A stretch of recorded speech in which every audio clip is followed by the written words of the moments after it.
What's up, guys? Welcome back to another episode here of the BlockHash Podcast, your number one resource for all that is happening across the emerging tech space. Be sure to like, comment, and subscribe wherever you listen to or watch the show. Today I have another wonderful and fantastic guest, David, founder of Daiko, on the show today. David, welcome. It's a pleasure to have you on. How you doing? Thank you very much, Brandon. Lovely to be here. Pleasure's all mine. I'm excited to chat with you today and learn more about Daiko. There's a number of different things that you seem to be working on with pets. Regarding Daiko, and curious to learn more about some of those innovations and your trip here into Web3, and actually would love to open up with that. We were just talking about it before we started the episode. Maybe you can tell us a bit about your background and what world you kind of came from in regards to Web2, and what your story has kind of been like, and what kind of eventually led to Web3 and wanted you to be a part of this space. Indeed, Brandon, I was strictly Web2 all my life, and I have simply developed a range of products, industrial products in the Web2 space. We manufactured, we distribute, we sell to specialist customers in the construction industry, ironically. And 3 years ago, I was actually looking to develop another idea, but make it a consumer-based product. So this particular product, Daiko, had its foundation in that. So in the normal Web2 world, I was looking at Kickstarter to launch the product after I had developed the concept. And as part of the Kickstarter process, it again was old school. Kickstarter was at its best possibly in the 2011, 13, when it was innovative and exciting. But it has become very much controlled by corporations and bigger marketing companies, and the space is harder to succeed in now. So I was looking for a way to mass market a consumer product without using a Kickstarter business model. So accidentally, I came across a colleague of mine. He's not on this call, KT, we call him. And KT is a friend of a friend, and he knew about crypto. So I remember showing him the actual original photograph of the Daiko dog leash and saying, after half an hour, almost like I was passing drugs across the table, like, an acceptable product for crypto people. Could I market this in the crypto world? And he immediately said, yes, that this is just perfect. I didn't even know that the crypto industry was a dog related industry in that sense. Whereas you couldn't say that about any industry in the real world other than the dog industry. So the communities in crypto are certainly soundly based around the dog concept. And so slowly from the start of last year to the end of last year, I just had to learn the business from start to finish. So we met a whole range of people. We discussed all sorts of ways of doing things. I had to figure out how to connect my Web2 product into this marketing space, and also, of course, understand why tokens had value, what utility tokens were, what a meme coin was, how they all stacked up as different options, because we hadn't decided on the option for how we would market it. And the first innovative step was when KT suggested to me one day, is there any way we could connect the leash to a walk to earn system or a reward system at the time? And I said, sure, we could put an electronic transponder in the leash, and we could activate it with an app on a phone, and that would make the leash and an app connected. And that basically was the start of this whole real story, which is we now understood we could build a platform around a physical leash in the same way ordinary walk to earn systems operate with just a rewards package, but we tied it to a leash. And that's what unique. So the leash itself is a unique product. I won't go into explaining the engineering behind it, but we are presenting a unique product with a number of features that do not exist in any other leash on the market, and are protected by patent pending and intellectual property rights. So connecting them with a new Web3 project that actually had a rewards-based app, a virtual pet, a physical leash, all made a package that was unusual. And I think that's why I know that's why we have got so much attention, because in a way, the industry, as you guys know, is very technically complicated. Even crypto projects, they're all technically difficult to understand when they're offering tokens. But of course, we're just offering a leash, and a leash is pretty easy to understand. So coincidentally, we just joined up that one thing that crypto people care about. And the crypto industry supposedly is made up of 500 million or so traders. And believe it or not, 40% of those people will be dog owners.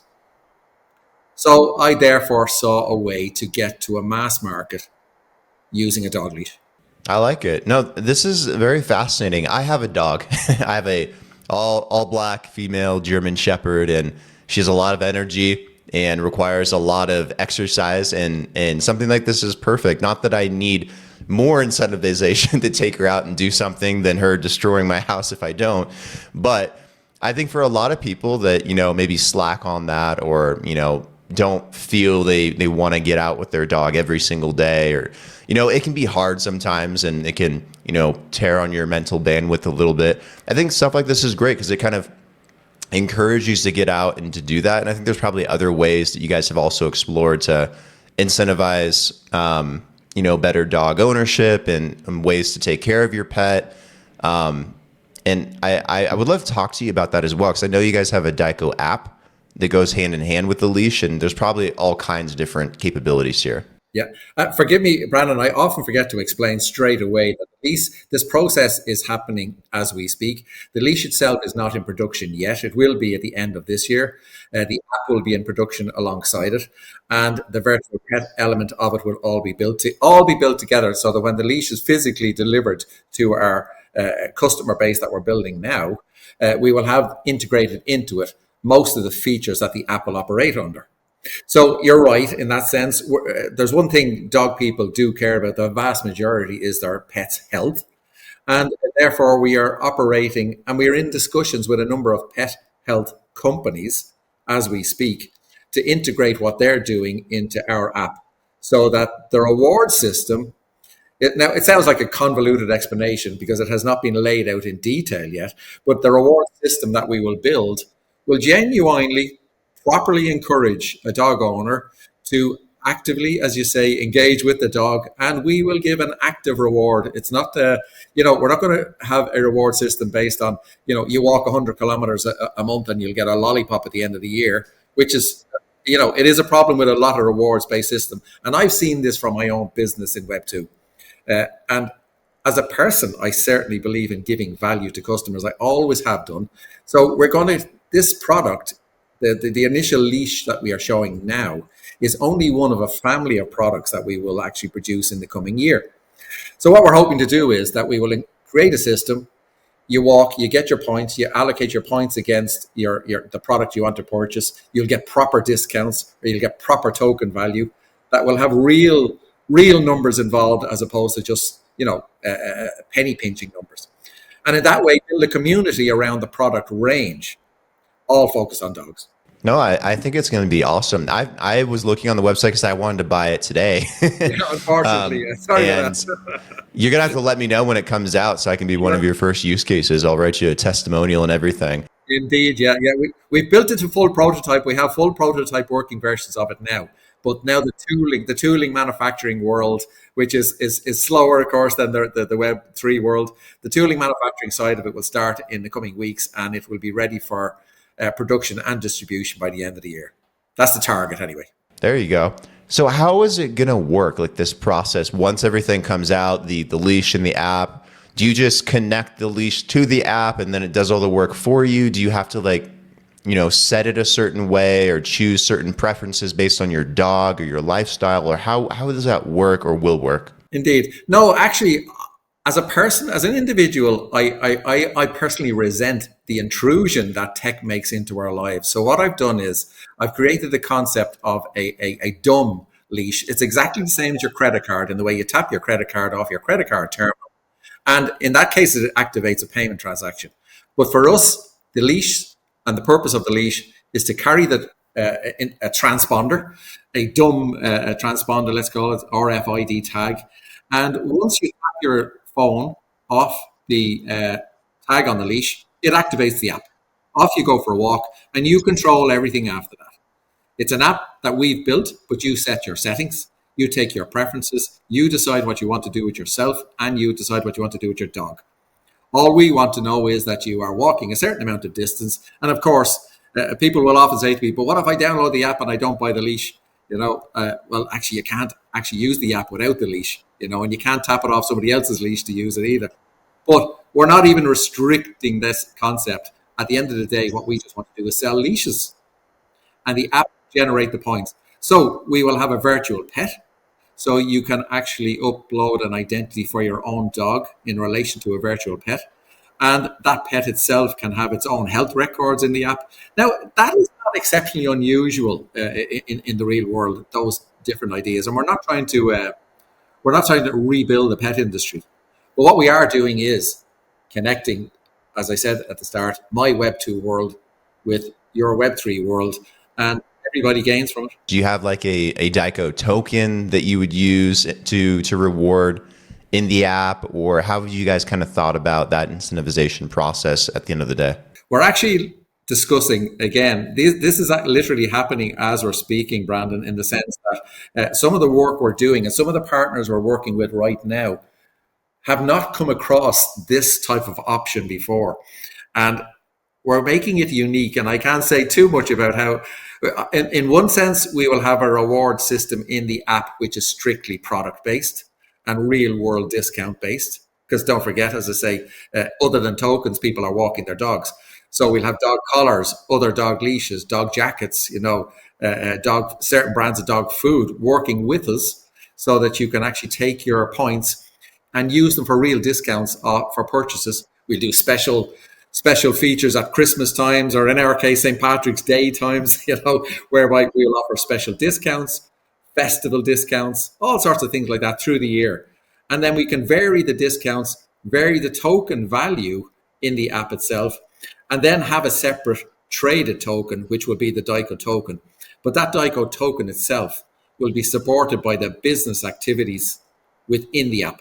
It's a merged system whereby each will overlap into the other, and the activity of real world people will actually reflect in the benefits that turn up in the app. And we're not going to, by the way, and it's an important point I try to make, because I've certainly understood it from the early days, we're not going to try and drag Web2 people into crypto because it's too complicated a story. There's a fair percentage of people in Web2 who are suspicious of crypto and they don't understand what's going on behind it, as I was myself at the start. But I've come to understand the industry now, and it's taken a while. But I've understood at the same time, no, we'll keep the two industries separate. Those who want to enter our Web3 space will be able to do it through a learning process on our own website. And those who don't have to go near it. And the point system will operate in both. Except in the Web3 space, obviously, points can be connected to token values and merged with crypto. Absolutely. Do you think that future innovations around pet interaction will also be integrated into Web3, much like what you're doing with Daiko? Because I could see a lot of different possibilities here that this could expand into after the leash, does its thing and gets big and everyone loves it. You could expand this to a dog bowl or a toy or a different kind of collar or harness. It's kind of limitless. You're right, Brandon, in that sense. The potential here is limitless because the market size is limitless, and the community of dog owners. Because unlike a lot of products, you could pick 1,000 products that are tied to the location they're in, or the country they're in, or the legislation they're in. But dog ownership and dog products are universal, and it's the same product everywhere. And that's one of the reasons why I picked it initially, because I have a small product portfolio of my own around different ideas, different products I'm working on. But the dog leash market is universal. So therefore, the potential to merge other dog-related products to it is also universal. So we are, as I say, we are even in discussions with pet food manufacturers, pet healthcare facilitators, who are looking at connecting with the community we believe we are going to build. What do you think about the gamification aspect of this? We've talked about the incentivization, but more so in terms of creating better attention for your pet, long-term bonding, et cetera, et cetera. I notice it all the time. When I take my dog out for the same walk and the same routine and the same route, I'm like, gosh, this is boring. And then my pet looks at me and she's like, Dad, this is boring. And we're both bored and we're we want to run a mountain, but I feel like stuff like this could be really good for, finding ways to, better bond with your pets, create some fun elements, more intrigue and mystery and things to do. And I mean, yeah, it's simple with a collar, with a leash right now. But I imagine this could be a way to open up different possibilities to get closer to your pets, because we all love our animals. We all love our pets, but we run out of ideas of things to do. Exactly. Yeah. Well, funnily enough, my colleague, my crypto colleague, I'll call him KT. He was the guy who explained to me the gamification side of it a year ago. And I'm telling you now, Brandon, Tamagotchi was the last game that I might have noticed about 20 years ago. So I was never a gamer. So I never understood the concept of the idea of a virtual pet. And therefore, I've had to learn that alongside learning the crypto industry. So absolutely, we have a whole gaming process being built that will interact in a fun way, because the point is this: we don't want to be extractive. We're not going to try and build something that takes money from you all the time in all sorts of cheap little ways that is done on so many platforms. We're really going to try and make a serious effort, be very honorable about how we get you to enjoy what you're doing with your own pet, and we will not be simply charging for every element of it. There'll be very basic flat fees, because I'll keep on going back to the point. Our business is selling dog leashes. So the more we give you, a dog owner, the benefit of dealing with our app and integrating your pet with it, the better chance we have that you'll tell friends that you have this app that's great fun to use. And that's really what we're aiming for. So you can check me on that one in about a year's time when within another podcast. Have we achieved that? But it's a driving ambition of me personally that this has to be a fun thing. And we have to get people to engage because they like it, not because they need it. Yeah, I don't know if you thought about this or not at this point, but it'd be cool, like, if the app, once it comes out, like, if it could geolocate and say, hey, Brandon, there is this amazing trail hike that's 5 miles. It'll take this long to walk, and you can earn this much Daiko, and it's popular on a Saturday, and it's pet friendly. Because I need a lot more of that stuff. And I know a lot of other pet owners need a lot of that stuff too, because it takes time sometimes to go out and find the right trails, the best places to go. Just to get like recommendations can make a big difference too. No, ideally we would see a situation where, like, if you're living in a city or if you're living in a particular part of the country, that other people in the same region are connecting with you, saying what they did last week. So that you're communicating between yourselves to say, I took this walk, I took this trail, I found this park, or this festival is going on. And it all comes by building community. And community is not an easy thing to do. But one of the things we're even doing at the moment is talking to a number of very high profile token projects with very, very large communities. And some of them are dog related, and they want to partner with us just on the basis of introducing their community to what we're doing. We get our leash sales through their community, and they have their community building their own platforms through our community. So that's ideally the vision I'd like to see happening in a year's time, whatever way this is constructed. And so absolutely, as you're suggesting yourself, Brandon, it's to make people communicate with themselves and with their dogs and with others. Have you guys started to formulate your own community for Daiko at this point, or is it still a bit early? Or if so, how do you want to do that too? No, we've approached this project in 2 stages. One is to begin. We started the process of building the token generation event for some predicted time in the future. But we started about 4 months ago. And so we have a community on Twitter at the moment, or on X, of 45,000, and a Discord community of about 5,000. But there's 1 or 2 things happening in the next 4 to 6 weeks, we hope, that will explode that community. And when those events kick into place, along with these partners we're talking to, we will then have the leash ready and then prepare the token launch all around the same timeline. So our community at the moment, we consider to be quite small, but we have built it up to that in only the best part of 12, 15 weeks. So what can you tell me about the launch? I know there's probably a lot of things that are under wraps, partners that are still, coming together, but what can you kind of tease or give us in terms of what we might be able to expect here as we get closer to launch of the leash, closer to launch of the app? What should we know? Yeah. Well, ironically, as an innocent coming into this industry, I would have gone ahead and launched the token sooner. But of course, The industry says you can't launch a token without a product. You have to have the product. You just have to have the product. But of course, in the Web2 world, you've got Kickstarter, and Kickstarter, you can launch a product without having a product. So I had to adapt my thinking around that and say, after a number of weeks of reluctantly insisting, can we not just launch the token anyway and show the story and explain what we're doing around it? But of course, token value and giving value to our customers is important. So I finally succumbed and accepted that actually, no, we should have done the product first. We should have started maybe at the beginning of the year, completed the product, and then begun the crypto side. So we actually have been working with our marketing partners for the last 4 months now. We have been promoting the project on Discord, and we build our community there. We've been promoting it on X, and we've been connecting with other people in the space. We've attended a number of the major exhibitions over the last few months, and understanding really how we should connect with other token projects and build our own token model, which would be different to everybody else's because we stand out. So the plan is, without revealing detail, of course, but the plan is we've got to finish the leash first. We've got to get it launched. But in the launching of the leash, we will do a lot of pre-sale marketing. And that pre-sale marketing will be, ironically, like Kickstarter, except we'll be doing it through crypto and the real world.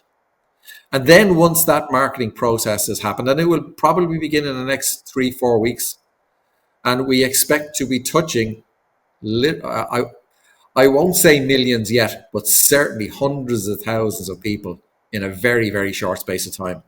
Then we'll build up a community. We hope to have a community of 150, 200,000 really connected dog owners. We'll have the app in beta version to show them. And then the leash will be released, and then the token will follow at an appropriate time after we feel we've built the audience correctly and we have enough enthusiasm to make the token launch successful. Nice. I look forward to being one of those pre-sales. Do you surmise that it'll be available in the US, or what markets will the leash be accessible to get? We're going worldwide, Brandon. Yeah, we have marketing and logistics partners that are investing on the equity side of the business in the coming weeks. And they will bring all of their clout to this, because to scale this operation is not something that's going to be done by us or our team. We have to, it's essential that we partner with established players who are in particularly logistics. And the direct-to-consumer market now is the way to go for all businesses. And but in Web2, it's almost essential. So we'll be doing a direct-to-consumer business model using logistics partners to fulfill orders, and it'll be worldwide. And therefore, the great thing about the crypto industry that I understood very early, of course, was it has no trade barriers itself. Every crypto person is communicating with, in the same way with gaming, with any person in any other country. And we had a product that could do the same. So we will be selling worldwide. Excellent. Any boots on the ground marketing tactics? You guys going into any events, conferences to spread the word or engage with more people in the pet community? Is it strictly Web3 at the moment, or what other things are you guys doing? No, we're actually going to start the Web2 side of it in the new year. The first, believe it or not, January is International Walk Your Dog Month. So yeah. And with some of the bigger pet exhibitions in Web2 tend to happen in spring. So we have to be ready for that. So we have a very, very tight deadline that we have to achieve. The token crypto side of it, as you would be familiar, is easier because you can switch that on once you have everything ready. But the Web2 side of it it needs a certain amount of groundwork, and we have to get all that done and get it ready for launch in January, February next year so that the product is selling. It's not likely we will simply ship our market before Christmas, because Christmas is a time for all sorts of other products. Our real marketing launch, exhibition attendances, all that type of approach will start in spring next year. So it's not too far away. Not too far at all. No, it's exciting. I'm definitely looking forward to it. I can't wait to get my hands on one as well. Where me and my dog are definitely going to enjoy it. So keep me up to date on everything. Where can people go to keep up with Daiko, keep up with all these updates so that they know when the the pre-sales start and when things start launching, the app comes out, social's the best place to go, website, where would you send people? Well, website first, Brandon, because we like to get people to sign up just to an email, because we want to start communicating with people as opposed to just, from my point of view, email, of course, is old school. But in the real world, it's very advantageous. So kind of daikodog.com is the best place to go first. Our socials are there, and we're, of course, happy to connect with them. But email and submit boxes, because we're going to run small features and small promotional campaigns in these coming months just to explore what people like, what they're interested in. And it's kind of from the way we're looking at it at the moment, built around the website. And then you mentioned you guys were building community on Twitter, Discord too, I believe, or where people go if they want to start being a part of that early community with you guys. Yeah, all those links will be on our website. So you'll see them all there. Excellent. And then David, do you have a pet? Do you have a dog as well? I didn't ask. No. No, I keep joking about this, Brandon. I'm thinking of renting one for the period of this process, because I'm going to be asked that question every time, but I would be disingenuous if I lied about it. So no. Are you going to get a dog? I love dogs. I had a dog all the time up to the time I was married. And then when the kids came along, we didn't have a dog. My daughter still has not forgiven me for it, and she never will. But now's the time. Now's the perfect time. Well, you see, Brandon, ironically, the product came about. Like, I'm lucky enough to live right beside a beach here in Dublin City. And I'd go for walks every day, as you do yourself with your own dog. And I'd see people, of course, in their best summer clothing, carrying a bag of dog poo. And I said to myself, when I started to look at the problem, I said, no, wait a minute, there has to be a better way to do this. People are carrying a leash, a retractable leash in one hand and the bag of poo in the other. So I built the Do Pod to carry that actual dog poop. And then the leash itself, I had not intended to make the leash, but we approached a manufacturer, let's say just a major manufacturer, and they said they weren't interested in licensing the pod. So I decided, to hell with you guys, I'll go and make a leash now. So I trust I'll make them regret that decision. Well, it sounds like a good invention. It's one thing that I don't enjoy necessarily every day when I take my dog out. But, we need solutions for these kinds of things because some of them feel very archaic. But no, I appreciate it, man. I love what you are working on with Daiko. Definitely keep me updated on everything that's going on. And we'd love to have you back on too. Once you get closer to launch, when you have more updates, just let me know. Have you back on. We'll do a part 2. We'll dive into more details, help you get ready for sales and whatnot. We should be able to announce some of our partners in the coming 6 to 8 weeks. And so in the period from then onwards, things will get very busy. So no, I'd be delighted to come back, Brandon, and thank you for your time. Very welcome. I'll come visit you in Ireland as well. Would be a lot of fun. Yeah, we have a beach for your dog as well, including the sea coast as well. So you'd be fine. David, appreciate it. Take care, and we'll be in touch, and we'll talk soon. Thanks, Brandon. Take care now. Bye-bye.